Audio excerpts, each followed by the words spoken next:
Hi,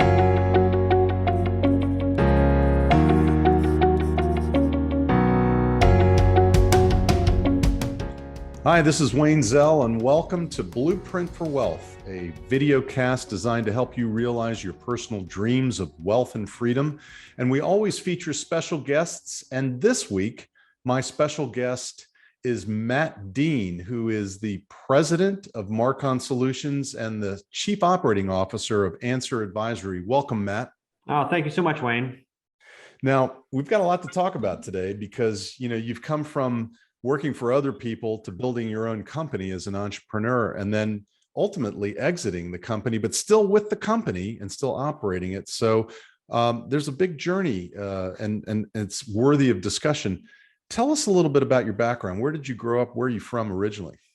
I'm one of those rare individuals that's been born and raised in the Washington, D.C. area and never left. So I grew up in Maryland, right over where National Harbor is, and went through Prince George's County public school system and ended up going to Virginia Tech, getting my engineering degree. And at the time, I wasn't expecting or planning to work for the federal government, work for the government, but they were the only ones who offered me a job. So that was the direction I took my career. And I couldn't be happier with the way I started out my career. For anybody out there, I would certainly suggest or encourage you to start your career with the federal government. You get a lot of experience, and that's so interesting. That started my journey into the career I have now. Where did you work in the federal government originally? I worked for the Navy Supply Systems Command. So it was very interesting. I came out with an engineering degree, and they were hiring engineers to do cost and economic analysis for classified weapon system programs.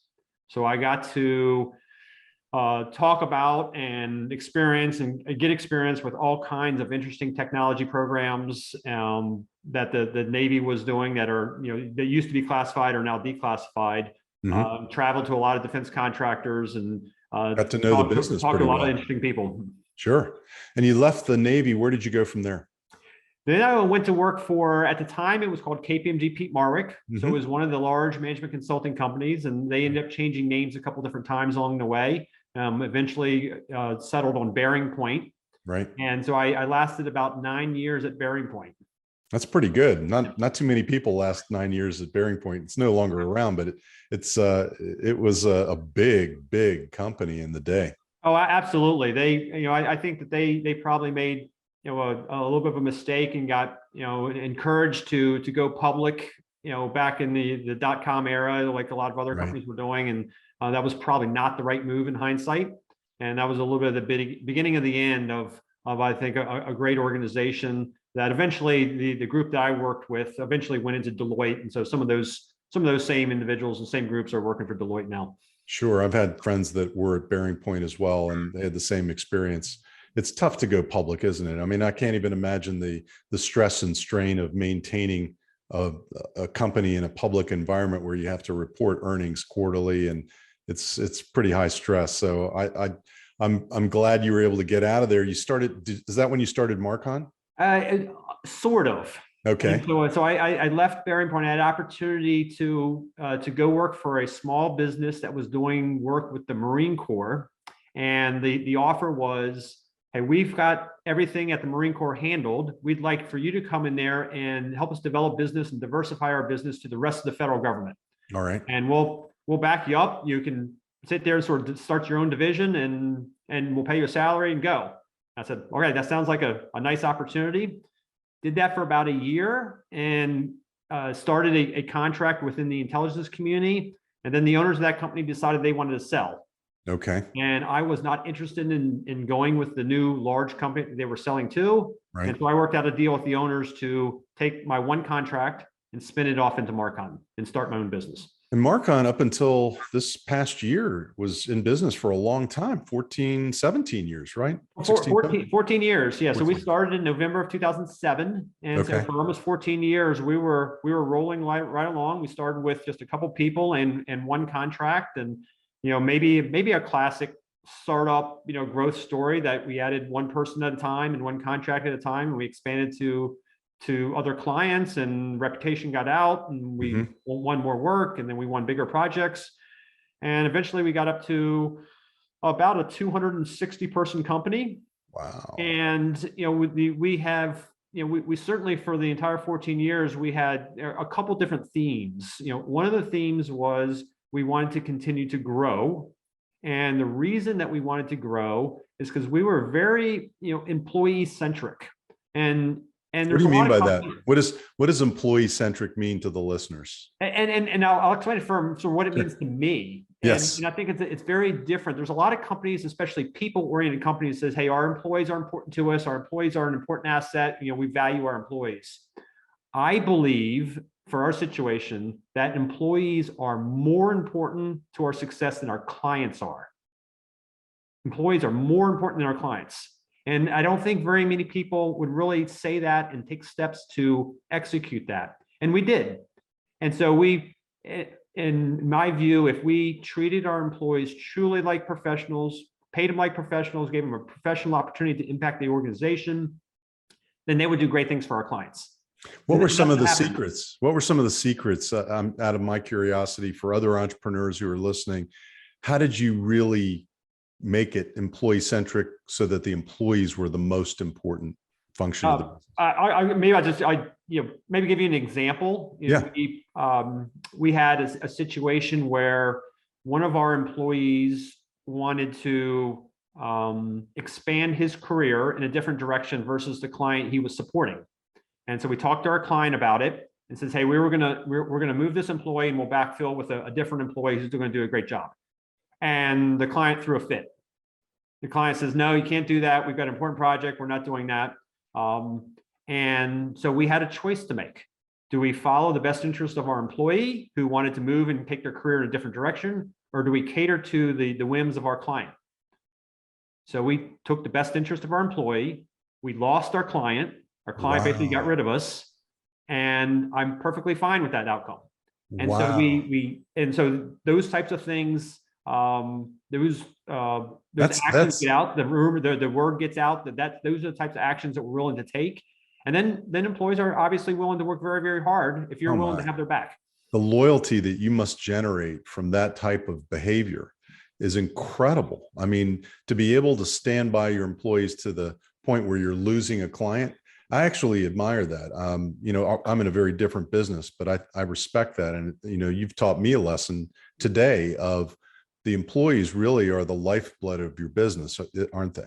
Well, yeah, we're clearly a people-based business. And so our job is to sell hours and thought leadership to clients, and they pay for that. And so if our product, if you will, which is our people, if it goes away, or if they're not motivated, or they're not really dedicated to helping us achieve our strategic goals, well, don't go someplace else. There's lots of good options around here. We hire very, very talented people, and talented people have options. So if we don't value them, and not just say it, but actually take steps to truly value them and make sure that they know that it's not just words or it's just something that I, as the president of the company, say every once in a while. If we really show it through actions, then we can build something great. Are there any other secrets that you can share with the listeners as to valuable tips to keeping employees motivated and loyal and working hard? That's obviously not obviously, but I think it's a loaded question. I think the other part I think that we ended up doing well for a long, long time, and I think that fits into that, is that we were very transparent and clear with words and actions that we were willing to give up current year financial success for the future. And so that's sort of the mindset of a growth company. Right. But many companies, especially in the government services industry, aren't willing to do that. They sort of live on the edge of profitability, and they're not really willing to give up current year profit or success. And so if we're willing to do that, meaning, hey, we'll give someone a little bit more money, or we'll give a bigger bonus, or we'll make sure that we have more contributions to our 401k, even if it's something that we probably could get away with and make more money this year. And then in my situation as an owner of the company, that's money that I could in theory take for myself. And if I choose not to do that, then it really shows through action that you're truly putting the best interest of your employees and the best interest of the future of the company in front of, at times, financial success. Now, I remember talking with you a few years ago, and you had indicated that, you were kind of happy with just growing the company and keeping it growing. And then I just found out that you sold the company to Answer Advisory. And just tell me about the path that you went on to get to where you ended up selling it. How did you make that decision, and how has it worked out post acquisition? Yeah, the decision was certainly hard, but the themes that we had in the very beginning, that we wanted to grow, and we wanted to grow to create opportunities for employees to expand their careers, was still the case. And when we got up to about 260 employees, and this was middle of 2020, that this sort of started, actually, it should even before that, say 2019, we started to slow down our growth. And we stopped creating as many or as fast of opportunities for talented employees to expand their careers. Okay. So what do talented employees do when that happens? They go someplace else. Yeah. And we started seeing that. And so that was something that I didn't like. I didn't like that we couldn't create, after all these years, this is what we talked about, this is what we focused on. We couldn't create new and exciting opportunities for our employees. So something had to be done.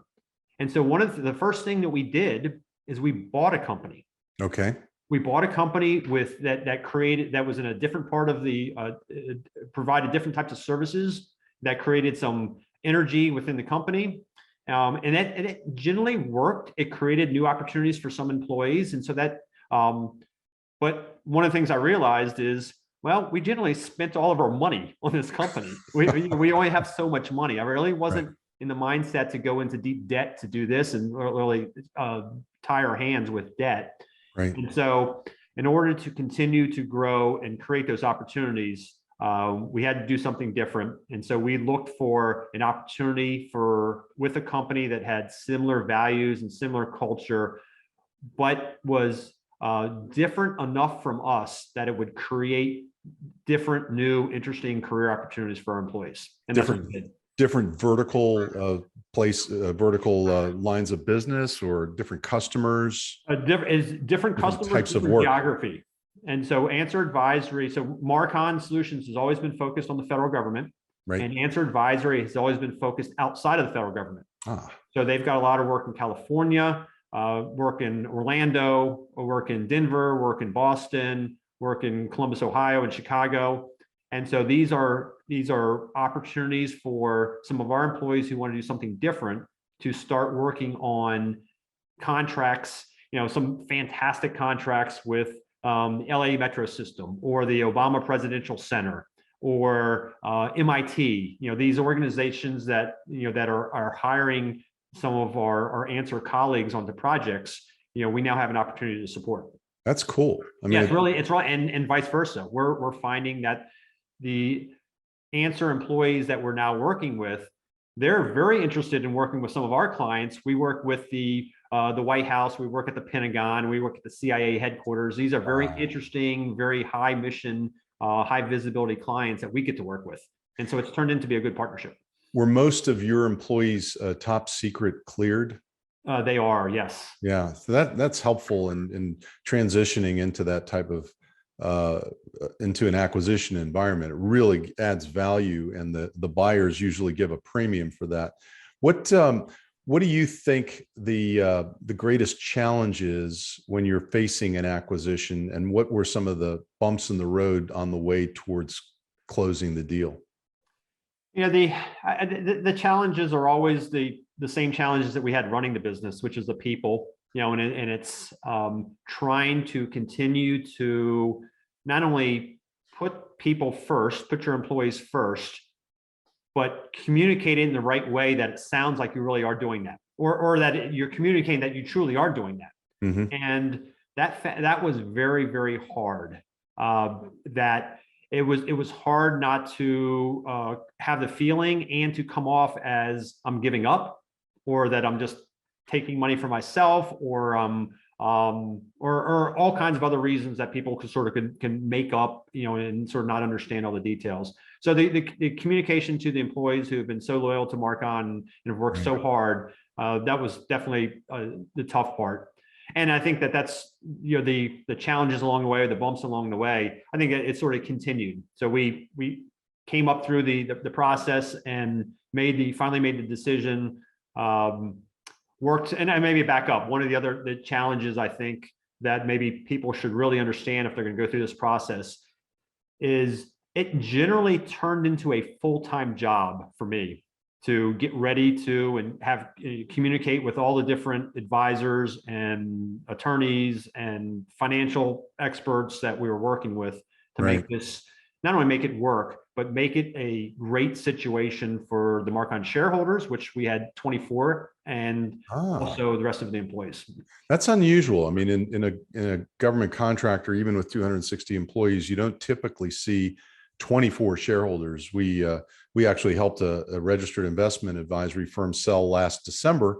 They had 36 shareholders, and it was really a difficult transaction to pull off. So congratulations on that. I think that's really difficult.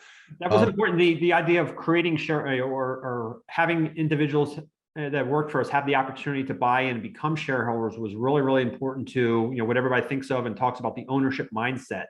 And my view is, well, there's no better way to create an ownership mindset than to actually make them owners. And so, right. and there's no doubt it made it more complicated to sell with that many individuals. We had to get 24 signatures a lot of different times On a lot of different documents. Yes. I know, and get their names right and all that other stuff. Yes, and it didn't always go smooth.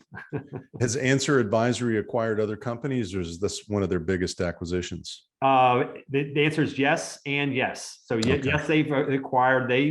One of the interesting parts about our partnership is they've grown, and when we came together last September, they were just a little bit bigger than us, not dramatically bigger. Okay. They grew through acquisition. So they bought a lot of small companies, and we were, since 2018, I think we were the 10th acquisition. So they bought 9 previous companies, all relatively small, and then we were the largest one.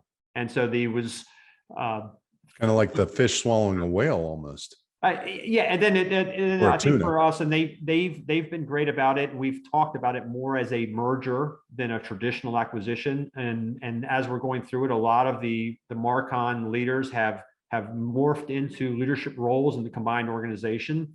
And so that's been a fantastic story for the talent that we brought to the partnership.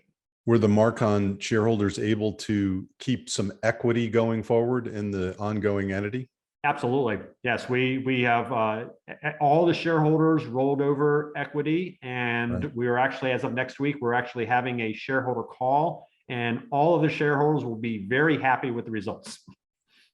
Excellent. I mean, this is a great story for the listeners out there, to hear about a company that grew from 0 to 100 miles an hour and then sold out successfully.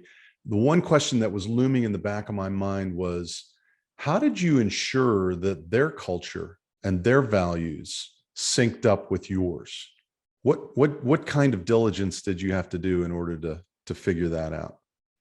There was one. It was not a. It wasn't a sort of a cold relationship. I knew the CEO for a couple years, and so this was an ongoing conversation that we've had, not to be acquired, but just to work together. Mm-hmm. And we just talked about how our philosophy on how to run the business and what's important to us. And so that made a big difference. The other part that, again, I guess in hindsight, and some of it has to do with just sort of how good the market was last year and sort of how it created sort of a seller's environment. Yes. I walked into that environment with a little bit of a different approach than maybe I would have in a different situation. I walked in it somewhat, I'll use the word somewhat arrogantly, that I am looking for someone to convince me that they were the right partner for us, as opposed to the opposite. And so we had a fantastic broker that helped us out on the M&A side, and they identified 180 different firms that we started to talk to, and wow. we filtered down to the one. So you went through an auction process, really? We did. Which is you really can get the highest and best price out of and the best terms too. The best terms for us were not financial. The best terms were more than just financial. It really had to go back to what I talked about before about growth opportunities. I really wanted one, because I knew that I wanted to stay with the company. So I clearly wanted a company that was continued to be high quality, because I was going to be part of it. Right. And so there was financial was part of it. The company answer that we went with, we could have gotten more money someplace else. We could have gone to a higher bidder. It just didn't work out that way. That was not the best situation for us. So I think long term with the way it's working out, who knows with some of the other players, but I'm very happy with the way things are going financially now. I have to tell you that those sellers who go through that type of